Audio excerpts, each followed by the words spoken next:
Bulletin का बाकायदा आगाज करेंगे। शहर में ट्रैफिक पुलिस की जानिब से आला अदलिया के अहकामात पर कम उम्र ड्राइवर्स के खिलाफ कार्रवाई का आगाज कर दिया गया है। ये मुहिम शहर के मुख्तलिफ मकामात पर चलाई जा रही है, जबकि शहर में ट्रैफिक पुलिस की जानिब से आला अदलिया के अहकामात पर कम उम्र ड्राइवर्स के खिलाफ कार्रवाइयों का बाकायदा तौर पर आगाज भी कर दिया गया है। तफसीलात जानते अपने नुमाइंदा सोलत जाफरी से। सोलत, आगाह कीजिएगा।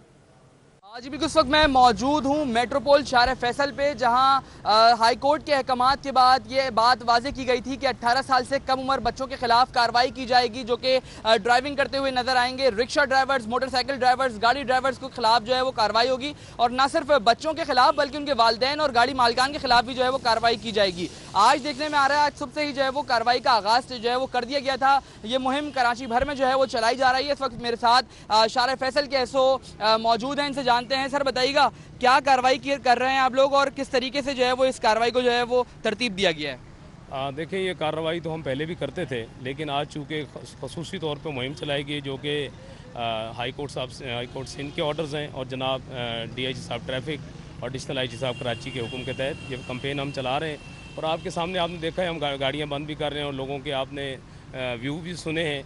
लेकिन बेसिकली ये जो अंडर एज का जो चालान आज हमने मुहिम का आगाज़ किया है, इसमें हम अंडर एज का भी चलान करेंगे, जेन्युइन ड्राइविंग का। उसके बाद जो उनके पेरेंट्स आएंगे उनसे हम अंडरटेकिंग लेंगे और उनका भी चलान करेंगे। और ये मुहिम इसी तरह जारी रहेगी जब तक कि लोग इस चीज़ पे अमल ना कर लें कि वो अपने बच्चों को गाड़ियाँ नहीं देंगे। सर, वजह क्या है इस मुहिम का आगाज़ करने की? कम उम्र बच्चों को गाड़ियाँ क्यों नहीं देनी चाहिए? देखिए, कम उम्र बच्चे ना, आपको पता है कि टीन एज ऐसी होती है कि एक तो खून बहुत गर्म होता है। अब बाइक जब नीचे होती है तो वो जिग जैग ड्राइविंग करते हैं, गाड़ी की रफ्तार को कंट्रोल करने का उनको कोई पता ही नहीं होता, क्योंकि उन्होंने लाइसेंस ही नहीं लिया है तो उनको पता ही नहीं है। और दूसरी बात यह कि जब वो जिग जैग करते हैं, गलती इनकी होती है जो कि भुगतना दूसरे को पड़ता है। अब वो किसी को इन्होंने हिट किया, वो गिरा, पीछे गाड़ी के नीचे आ गया और ये खुद भी गिर जाते हैं, क्योंकि इनको अवेयर ही नहीं है कि गाड़ी मुझे चलानी कैसे। तो उसके तहत क्योंकि एक्सीडेंट का रेशो बढ़ता चला जा रहा था, तो उसको मद्देनजर रखते हुए हाई कोर्ट सिंध ने और हमारे बाला अफसरान ने ये मुहिम चलाई है।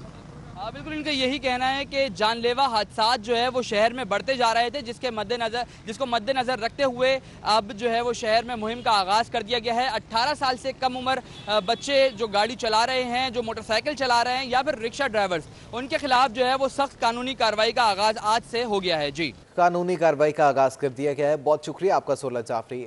Association of builders and development chairman Fayazul Ilyas का कहना है कि तरक्याती शोबा इस वक्त मुश्किल से दो चार है। सीमेंट और सरिये की कीमत मुल्क की बुलंद तरीन सतह पर पहुँच चुकी है। वज़ीर आज़म के सस्ते घरों की स्कीम बनाना मुश्किल से मुश्किल तर दिखाई दे रहा है। फ़ी स्क्वायर फीट 2000 रुपये से बढ़कर 3000 रुपये फ़ी स्क्वायर फीट पर तजावुज़ कर चुका है। तफसीलात जानते हैं अपने नुमाइंदा से।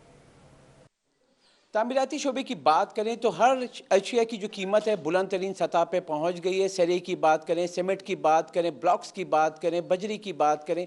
अब इसका इम्पैक्ट जो तामीराती शोबे पे कितना आ रहा है, उसके लिए जानने के लिए हमारे पास चेयरमैन आबाद फयाज इलियास हमारे साथ मौजूद हैं। जानते हैं सर, जो क्या कीमतों में इजाफा हुआ है, क्या इम्पैक्ट पड़ रहा है? इस वक्त जो मौजूदा जो कीमतें जो बढ़ाई जा रही हैं, सरिये की और सीमेंट की जो है कीमतें जो बढ़ती जा रही हैं, इससे बहुत बड़ा इम्पैक्ट जो है कंस्ट्रक्शन इंडस्ट्री पे पड़ रहा है, जो कि मदर इंडस्ट्री है तमाम इंडस्ट्रीज़ की, जिससे मुंसलिक 70 से ज़ायद इंडस्ट्री है। और इससे इस इंडस्ट्री के चलने से तमाम इन इंडस्ट्रीज़ का भी पहिया चलता है। लेकिन जिस तरह से बेदरे कीमतें बढ़ाई जा रही हैं, पिछले सरिये की 10 महीने में जो है तकरीबन 70% कीमतें बढ़ा दी गई हैं। 1,07,000 रुपये से ये सरिये की कीमत जो है 1,69,000 रुपये पहुँचा दी गई है जी। और इसके अलावा सीमेंट की कीमत जो पिछले 8-10 महीने पहले जो है तकरीबन 510 रुपये की फ़ी बोरी होती थी, इस वक्त 670 रुपये और 80 रुपये की ये बोरी जो है वो मार्केट में मिल रही है। इसका सबसे बड़ा इम्पैक्ट जो आना है, देखें, वो प्राइम मिनिस्टर की जो हाउसिंग स्कीम है, नया पाकिस्तान हाउसिंग स्कीम के तहत वो स्कीम या वो प्रोजेक्ट तो बनना, जिस तरह से कीमतें बढ़ती जा रही हैं, सरिया, सीमेंट, इसके अलावा अगर आप इलेक्ट्रिकल वायरिंग उठा के देख लें, जो अदर मटेरियल उठा के देख लें, तो ये सारी कीमतों के बढ़ने की वजह से कंस्ट्रक्शन की कॉस्ट में जो इम्पैक्ट आ रहा है, जो कीमतें बढ़ रही हैं, उससे ये प्रोजेक्ट तो करना नामुमकिन हो जाएगा।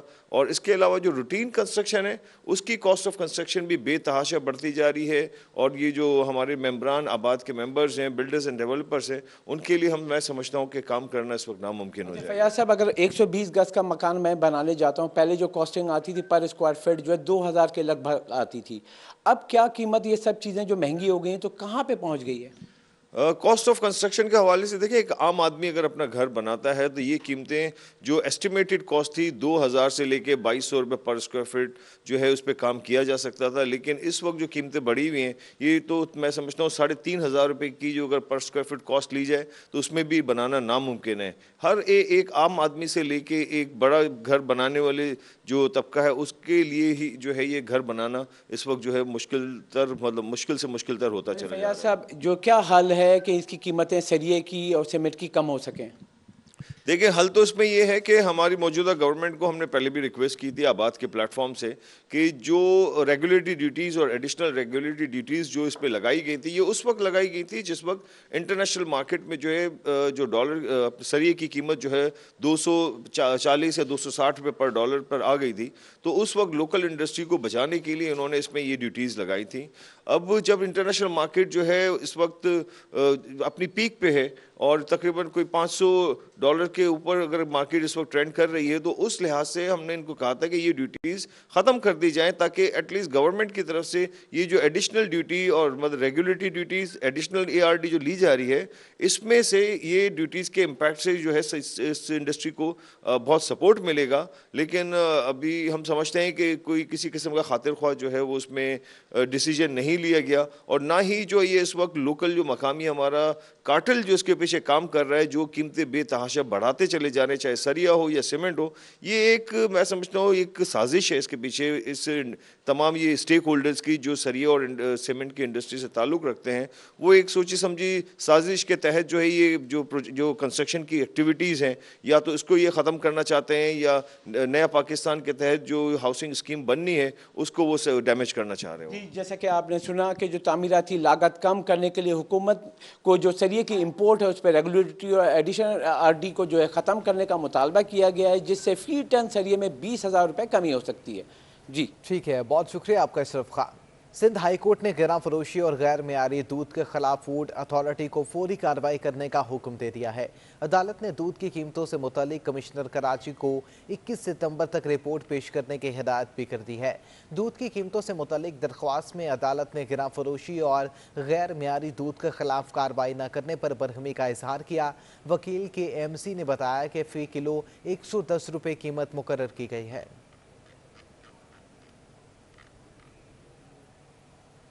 महकमा स्कूल तालीम में छोटे ग्रेड के मुलाजमीन के तकर्रो तबादले कर दिए गए हैं। मुलाजमीन में senior, junior clerks, assistant accountants और नायब कासिद भी शामिल हैं, जबकि तबादले कर दिए गए हैं। महकमा स्कूल तालीम में छोटे ग्रेड के मुलाजमीन के तकर्रो तबादले कर दिए गए हैं। मज़ीद तफसीलात जानते हैं अपने नुमाइंदा आज़ाद नोडियो से। जी आज़ाद, आगाह कीजिएगा, तबादले किए गए हैं? बिल्कुल, महकमा स्कूल व तालीम की तरफ से नोटिफिकेशन जारी किया गया है। उस नोटिफिकेशन के मुताबिक जो सीनियर क्लर्क हैं उनको स्कूल के पास तैनात किया गया है। तो ये 14 ग्रेड के अलावा क्लर्क हैं जाहिद हुसैन, एक उनको जो है अकाउंट्स सेक्शन में तैनात किया गया है। इसके अलावा गुलाम मुस्तफ़ा जो क्लर्क हैं उनको खदमात जो है मेडिकल तालीम का वहाँ की तैनात की गई, जबकि मोहम्मद अली इनकी जो तैनात एडिशनल सेक्रेटरी स्कूल कानून है उनके पास की गई, जिसका जारी किया गया है।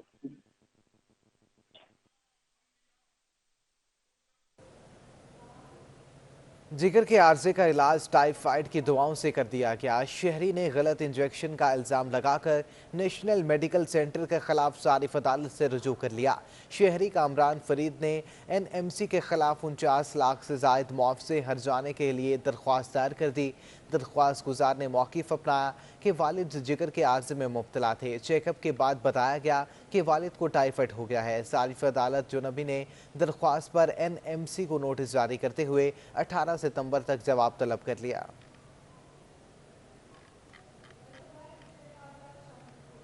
कराची में किसी भी शहरी को पुलिस से शिकायत हो तो वो अपनी शिकायत कराची पुलिस के व्हाट्सएप कंप्लेंट सर्विसेज पर दर्ज करा सकती है। कराची पुलिस ने शहरियों की शिकायत के अजाले के लिए व्हाट्सएप नंबर भी जारी कर दिया है। कराची में किसी भी शहरी को पुलिस से शिकायत हो तो वो अपनी शिकायत कराची पुलिस के व्हाट्सएप कंप्लेंट सर्विसेज पर दर्ज करा सकता है। कराची पुलिस ने शहरियों की शिकायत के लिए व्हाट्सएप नंबर भी जारी कर दिया है। कराची में किसी भी शहरी को पुलिस से शिकायत हो तो वो अपनी शिकायत कराची पुलिस के व्हाट्सएप कंप्लेंट सर्विसेज पर दर्ज करा सकता है। कराची पुलिस ने शहरियों की शिकायत के इजाले के लिए व्हाट्सएप नंबर भी जारी कर दिया है। कराची में किसी भी शहरी को पुलिस से शिकायत हो तो वो अपनी शिकायत कराची पुलिस के व्हाट्सएप कंप्लेंट सर्विसेज पर दर्ज करा सकता है। कराची पुलिस ने शहरी की शिकायत के इजाले के लिए व्हाट्सएप नंबर भी जारी कर दिया है।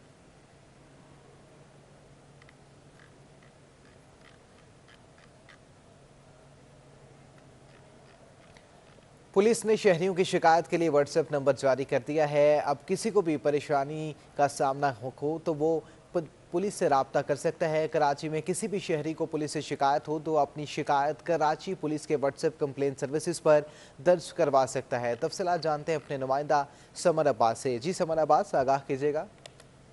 हाँ जी बिल्कुल, देखें शहरियों की जानिब से बढ़ती हुई शिकायत के बाद जो है कराची पुलिस चीफ की जानिब से एक WhatsApp complaint services helpline number जारी किया गया है। अब शहरी अपनी शिकायत जो है 034351427770 के नंबर पर अपनी शिकायत दर्ज करा सकते हैं। तर्जुमान कराची पुलिस का कहना है कि किसी भी शहरी से पुलिस रिश्वत तलब कर रही हो तो वो भी शिकायत दर्ज करा सकता है, जबकि मुकदमे के इंदराज में अगर दुश्वारी हो रही हो या किसी शख्स को गैर कानूनी हिरासत में रखा हो तो इन तमाम शिकायत को इस व्हाट्सएप नंबर पे जो है किसी भी वक्त शेयर कर दें तो जो मुतलका जो हमारी टीम है वो इनसे राब्ता करेगी और इन शहरी की शिकायत का फौरी अजाला किया जाएगा। और ये जो व्हाट्सएप नंबर है ये कराची पुलिस चीफ की जानिब से जारी किया गया है, तो इसलिए शहरी जो है बिला झिझक इस नंबर पे अपनी शिकायत दर्ज करा सकते हैं। जी, शिकायत का इंदराज किया जा सकता।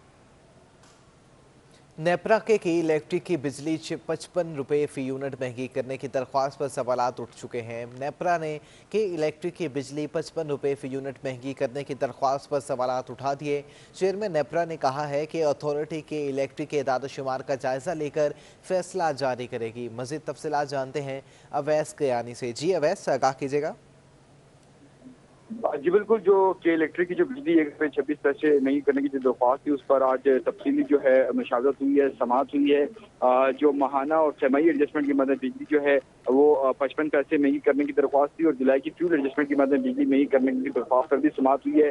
फर्नेस ऑयल और LNG कीमतें बढ़ने से 2 अरब 40 करोड़ रुपए का बोझ जो है वो पड़ेगा के इलेक्ट्रिक हुकाम का कहना था। और जुलाई में के इलेक्ट्रिक की जानिब से मेरिट ऑर्डर की खिलाफवर्जी भी की गई है।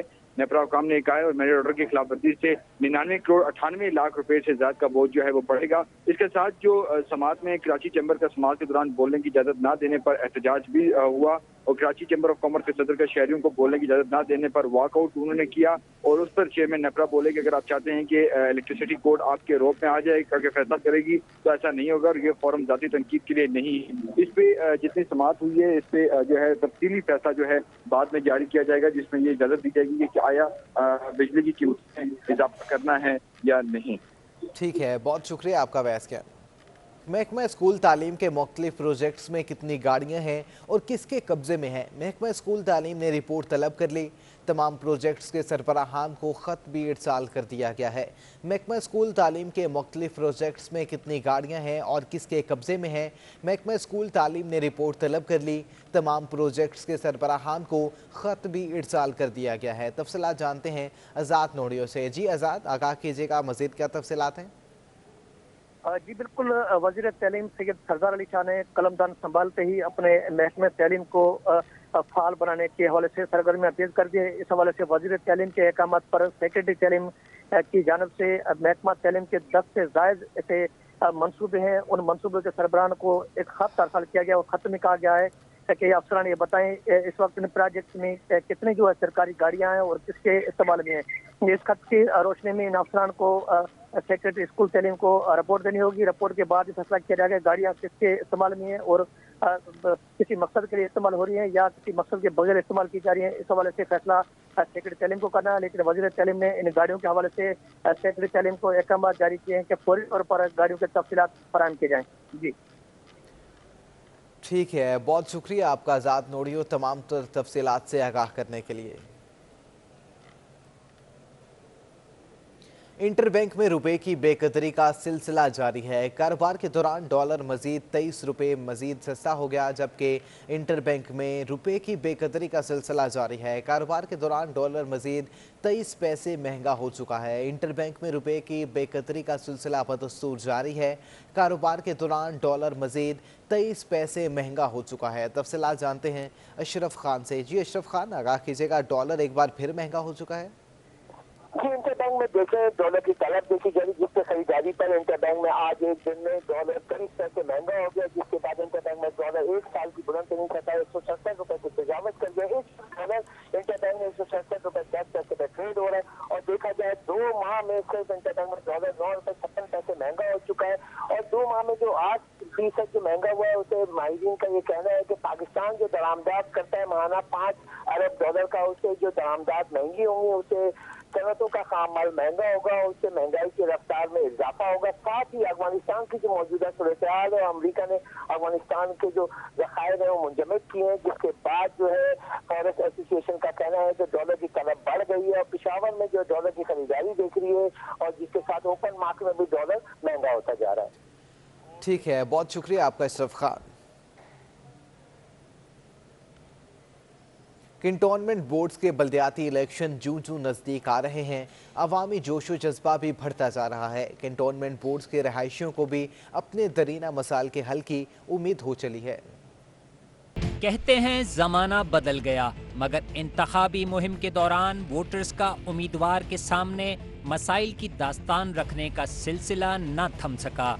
जहां जहां उम्मीदवार जाता है वहां वोटर्स मसाइल की दास्तान छेड़ देते हैं। पानी चाहिए, सफाई चाहिए, लोग करते नहीं, ये नहीं करते ये लोग। Korangi creek cantonment board ward 1 Bhittai colony के मकीन जिंदा इंसानों के मसाइल हल करने के साथ दुनिया से रुखसत हो जाने वाले अफराद को भी हुकूक फराहम करने का मुतालबा करते दिखाई देते हैं। इशू हमारा कब्रिस्तान है, जो हमें दफनाने के लिए बहुत इशू होता है। हमें मैयत घर में पड़ा होता है और हमें इशू होता है उसके लिए। उम्मीदवारों के मौक़िफ़ में कोई तब्दीली नहीं आई। वो आज भी अपने वोटर्स और सपोर्टर्स को पेवस्ता रह शजर से उम्मीद बहार रख के तहत तसल्लियाँ देते और मुंतखब होने के बाद मसाइल हल करने की यकीन दहानियाँ कर रहे हैं। आवाम को होना चाहिए कि हमारों को एक दफ़ा सपोर्ट करें, और आवाम ने माशाल्लाह बहुत अच्छा रिस्पॉन्स दिया है, क्योंकि अब तो हमने काम भी करवा के दिए उनको। वो तो हमने अपने पीपल्स पार्टी फंड से नहीं, मैंने अपने ज़ाती दोस्तों यारों ने ये वो मिलके हम लोग 2.5 से 3 करोड़ अभी लगा रहे हैं, यहाँ पे काम हो रहा है माशाल्लाह। उसके अलावा तो पार्टी ने तो हमारा फ़ंड रखा हुआ है 1.5 अरब। कंटोनमेंट बोर्ड्स के बल्दियाती मसाइल भी दीगर इलाकों से मुख्तलिफ नहीं, जहाँ सफाई सुथराई और फरहामी व निकासी आब जैसे मसाइल हल के मुतालबात सर फहरिस्त हैं। कैमरामैन अब्दुल कयूम के साथ Rizwan Ahmed, city 21। Karachi cantonment board के इंतखाबात की तैयारियां जारी हैं। तहरीक इंसाफ ने इलेक्शन में कामयाबी की उम्मीद बांध ली है। कराची कैंटोनमेंट बोर्ड के इंतखाबात की तैयारियां जोर शोर से जारी हैं। तहरीक इंसाफ ने इलेक्शन में कामयाबी की उम्मीद बांध ली है। तफसीलात जानते हैं अपने नुमाइंदा फैसल से। जी फैसल, आगाह कीजिएगा।